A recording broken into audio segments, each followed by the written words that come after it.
Hello, I'm Jonasz Rewiński and you're watching TVP World Talks, where every word matters.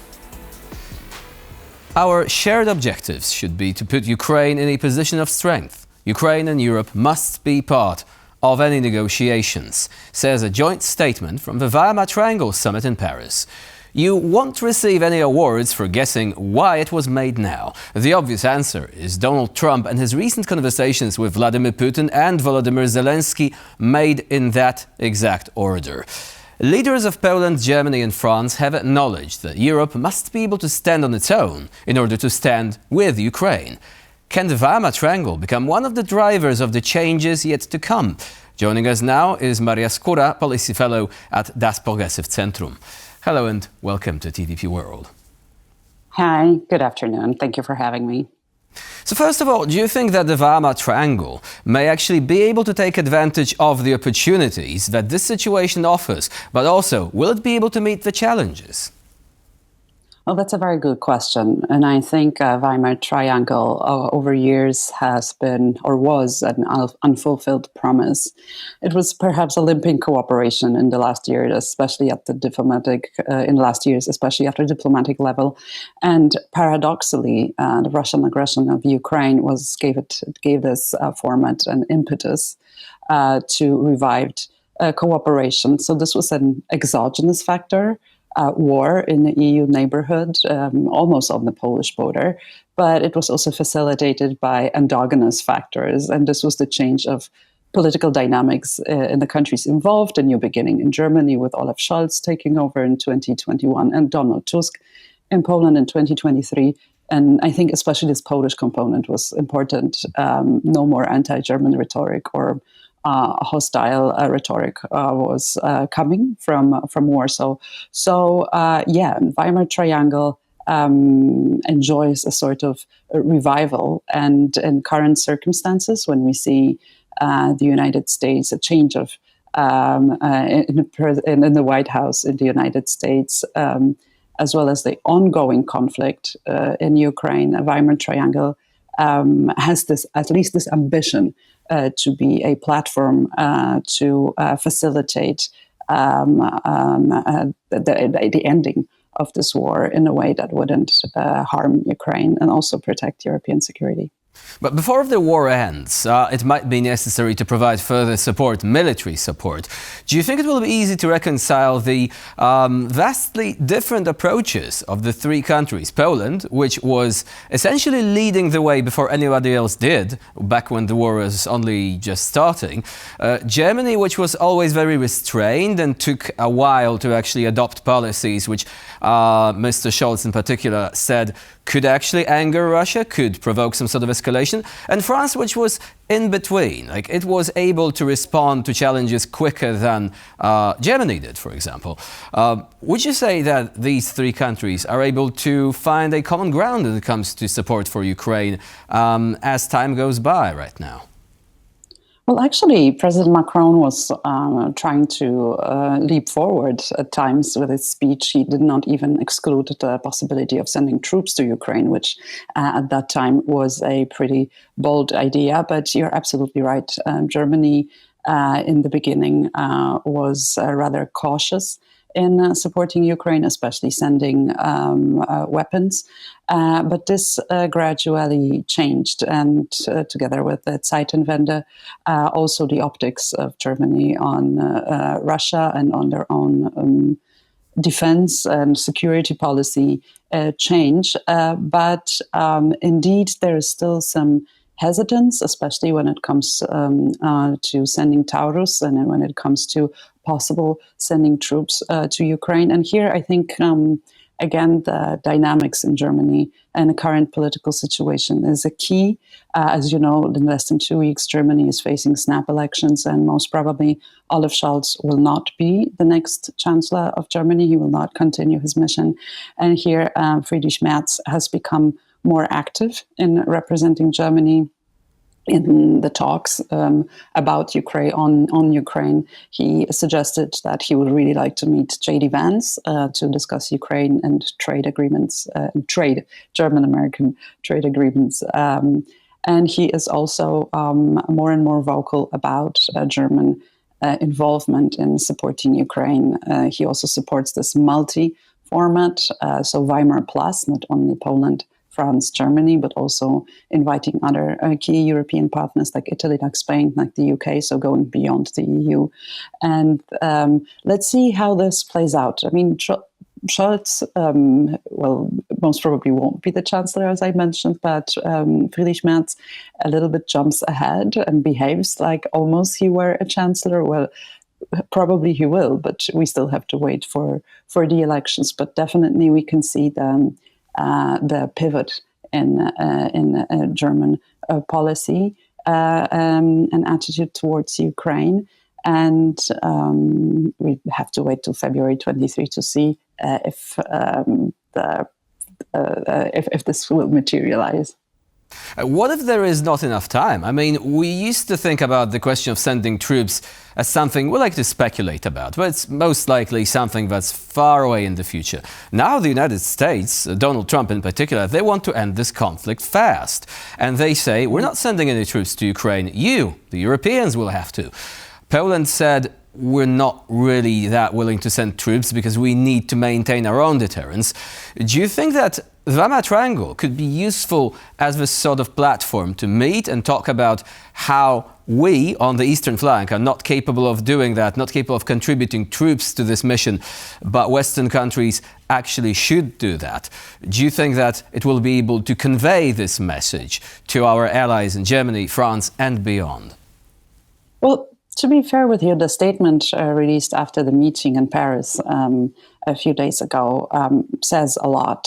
It is pivoting towards ending the war with peace and securing territorial integrity and security guarantees for Ukraine. But it is clear to everybody that the goal now is to strengthen Ukraine before entering possible negotiations with Russia. Meanwhile, Donald Trump is talking bilaterally with Vladimir Putin. Only later he wants to talk to Vladimir Zelenskyy. And it is clear that in this statement, it is clear that Europe needs more Europe and more sovereignty and more independence. Then there is understanding that the United States might not be playing along, and that European Union and also Europe should not be dependent on the United States, especially when it comes to its security. The question is, of course, if it's not too little, too late, and the question is what the change in DC will mean for Ukraine. And, you know, everybody wants to end this war. And Donald Trump said that had he been president, this war would have never broken out. And he made it one of his goals to end the war and almost immediately after assuming the office. And probably he's willing to do it. But the big question, the elephant in the room, is under what conditions. And the presence of European countries, their motivation, they're pushing to be present at this negotiation table, I read as a effort to support, bypass possible, support Ukraine. But I'm afraid that won't be this easy. So we have to wait and see. And everybody's meeting also now, as you mentioned, not only because this timing is crucial, but also because of the Munich Security Conference. This logistic detail is also important. All the leaders are now in one place, and this presents a great opportunity to meet and also hold informal talks. So let's see what comes out of this event. Some commentators, given what Trump has said and what also Pete Hegseth had to say about Ukraine's NATO membership and the capability of regaining control over illegally annexed territories, they say Munich as a location is darkly ironic. Do you think that this might be the case? Because many Ukrainians are saying, okay, so the US is about to sell us out. Do you think this may happen? Well, I would be far away from drawing any historical comparisons, especially that referring to such dark charter of German history like Munich. But I understand the worry and concern and a feeling of insecurity at the Ukrainian side. The fact is that Russia is not as weak as everybody thought and supposed. The war has been going on for 3 years soon. So, as said, peace is something that all involved parties want to achieve. But of course, the question is under what conditions. And I guess another dilemma in solving this problem is how much individual political ambitions, like Donald Trump's, to end the war at all costs, will actually affect this process. Because at the end of the day, what we want is that this peace, when it comes to it, the ceasefire and peace are sustainable, and that we regain this delicate balance in the security infrastructure, security architecture, and security both in Europe and in Ukraine. You've mentioned that some countries have realized that Russia is not quite as weak as they thought, but is it really the case? Some say that Russia is only strong through our weakness, that its economy really isn't holding up that great, and it could have been coerced into accepting our terms, but that the United States has now given up some of the advantages that it might have at the beginning of negotiations by saying, no NATO for Ukraine. We're not going to help Ukraine regain control over the territories that Russia has annexed illegally. Do you think this is a mistake in negotiations, that what Pete Hegseth said might have undermined the process at the very start?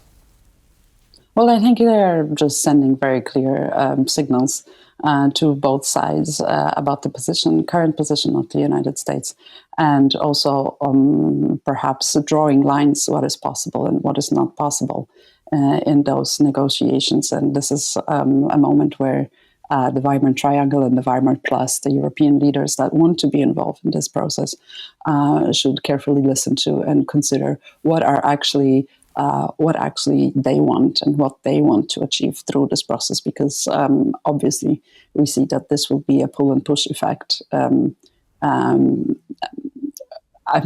Impossible to foresee right now, for sure. The balance of power and the balance of support for Ukraine has changed on November 5th. But don't you think that Russia is going to, to press its advantage on the battlefield? It's going to increase its demands. That it will essentially follow Lenin's old adage that if you strike someone with a bayonet, if the bayonet meets mush, then it means push forward. If it meets stone or something equal hard, that means back away. Russia understands the language of strength, whereas some say, well, Trump is trying to charm Russia into accepting our demands. This is not going to work. What do you think about it? Well, I'm not an expert on Russia, so I'm really lack enough information and knowledge to make such statement. But obviously, this will be hard negotiations because Russia obviously has its own goal, and Vladimir Putin is a very serious player. So we can only expect that this will be a long and hard process. And Ukraine, of course, has a lot to lose. And of course, a process that will require European unity.